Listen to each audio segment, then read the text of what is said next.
what's up guys? Here we go again. Romel is here. Welcome back to another bike vlog for today.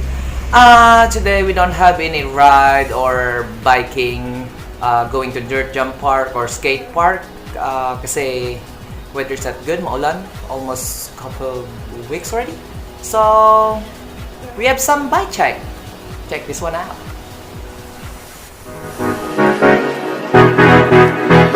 Girl,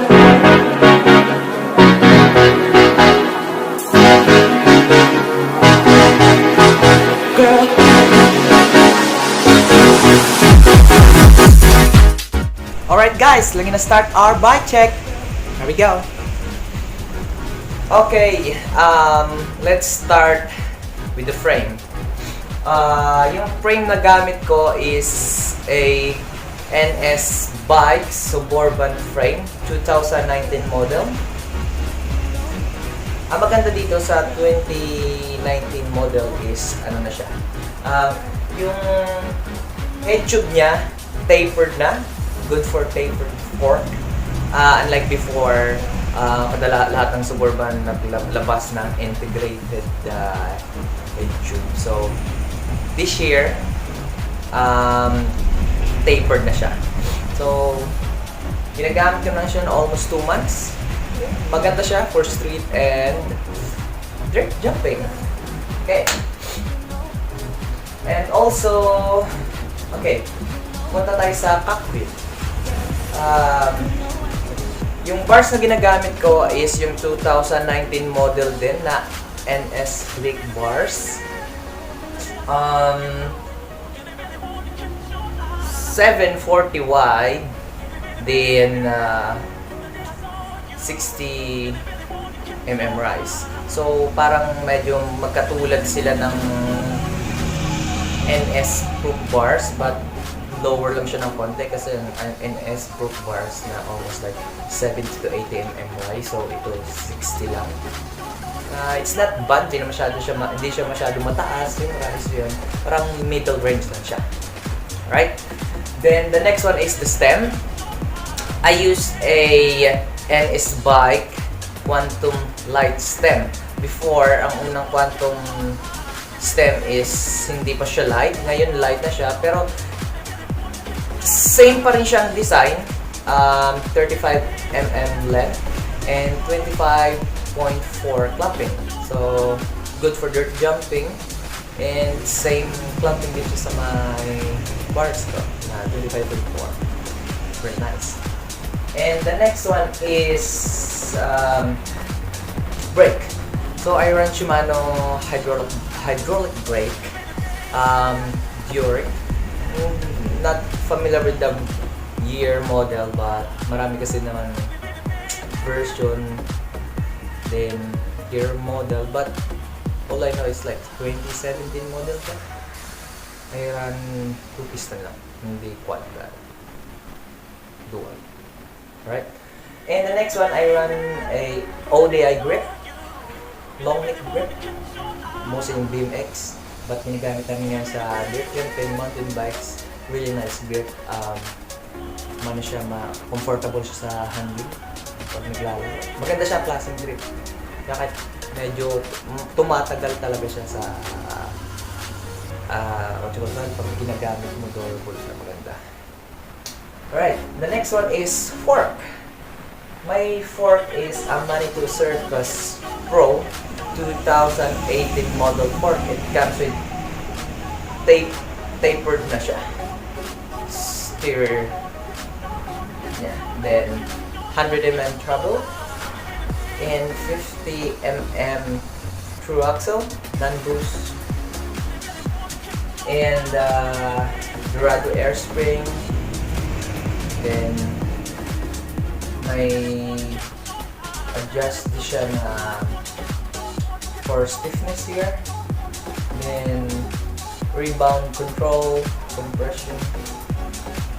And the best way is dito yung air valve niya. Once yung air valve, yung RockShox bikes, most of the fork, Fox 831, kadalasan sa taas. So yung sa akin, medyo yun lang, na-amaze na ako, medyo unique. Sa ilalim siya, sa kabila. And this fork is good for specification for dirt jumping talaga. And 35 mm, no, not 35, it's 34 mm stanchion. Pinalaki na siya. Dati, 32, yung expert tsaka Kong in sport. So, ngayon, 34. And it's very, very nice. When it comes dirt jumping, like, nag-hit ako na minsan 6-7 feet jumps, then plus like 11 feet from stocks, ganyan. Landing. Gandang fork. It's really good for dirt jumping. It's stiff. Really stiff. Right. So, let's go to my saddle and seat post. I run cold pivotal seat post and saddle. Yung pinili kong seat ay yung leather kasi minsan pag nababasa, di ba, pag hindi siya leather, nangangamoy. Ang pangit, di ba? Minsan, na-absorb niya yung tubig. Pero ito, leather, kinuha ko para at least medyo tumagal yung lifespan ng upuan. Tsaka mabilis-bilisin lang. Black color also. Right? And we go to cranks. Ang cranks natin na ginagamit ko ay Salt cranks, 170 mm length of arm. 8 spline lang siya. Hindi siya 48 spline like the one I used before. Pero time ka mag-upgrade din naman ako. Or I'll gonna use my old cranks. Pero maganda siya. Perfect for BMX crank and like kind of the setup. Matibay, durable, hirap sirain. Posible nang masira kasi maliban lang kung pro ka na sa rider. It's like yung aggressive rider kasi siguro masira mo. Pero akin tama lang naman. Ganda siya. And I have a NS bike pedals, plastic pedals, not the Radiance version but a plastic pedal. Before I used with paints metal. At ngayon, sinwitch ko sa NS muna. Medyo sakit na sa pag tumatama minsan. So, good na rin sa akin for the jumping street. Okay? Then, I run 25 teeth sprocket, Salt Pro. Ano siya, yung wala siyang mga butas-butas, medyo plain design plate lang siya na sprocket. Thick sprocket, na mga teeth niya medyo makakapal, so maganda. Alright, we'll go for my chain. I run a half-link chain, KMC half-link chain, silver color. So, alam ko may black yan eh.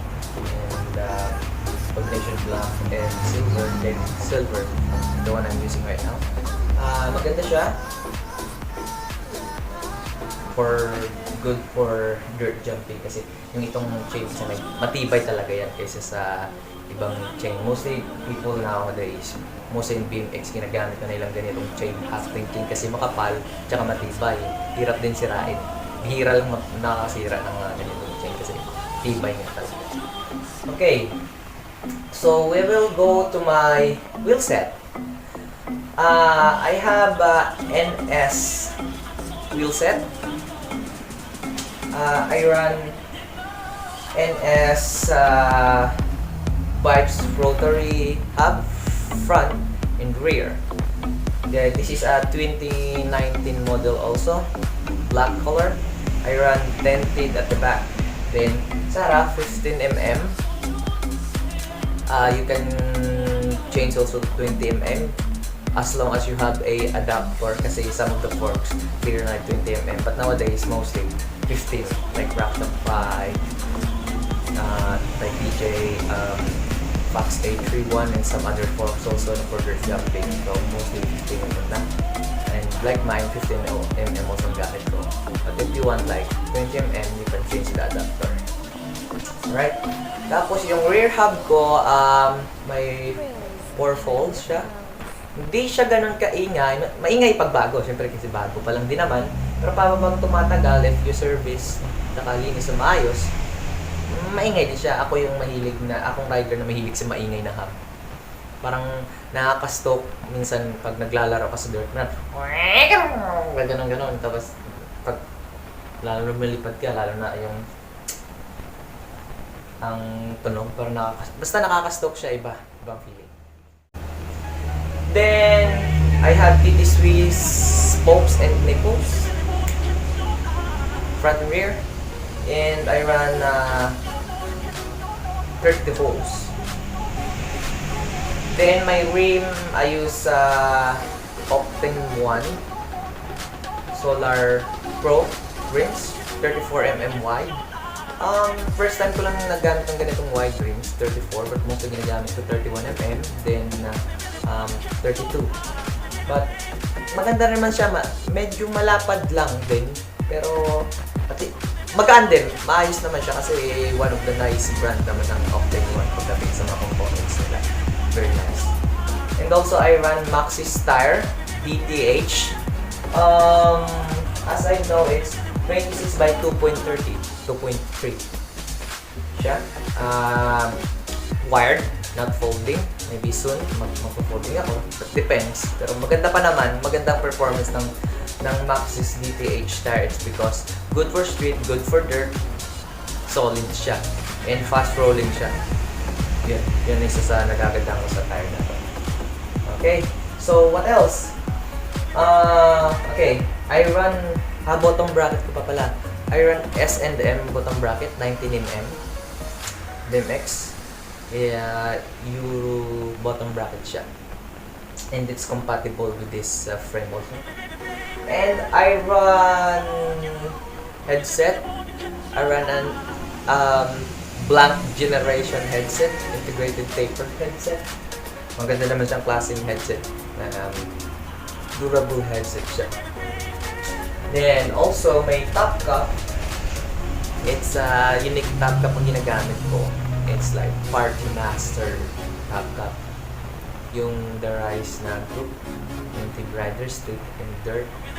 Like one of my inspiration sa paglalaro ng bike, dirt jumping and street. Very cool. Okay, what else? Oh, but not the least, this brake rotor. I run 160 and it's a thick rotor. Comes from my old bike before. Extra niya. Maganda naman siya. Parang same with the center line. S-ram na rotor. It's really good. It's really nice. Medyo makapal lang. Hirap din i-tirain yung minsan ma-align siya, diba? Maganda siya. Basta palagi lang linisin, wala lang siyang mga langis or something kasi lahat naman ng rotors pag medyo may nalangisan, minsan pala nag-dug ka tapos talsikan or something, minsan pangit na siya, diba? So linis ka na naman or bili ka na ng bago pag ano na siya, pangit talaga yung performance. So, and that's all for my bike check. Hope you like it. This is my full NS component build bike dirt jump, good for street and dirt. Don't forget to like and subscribe. Thank you guys. Cheers. Bye.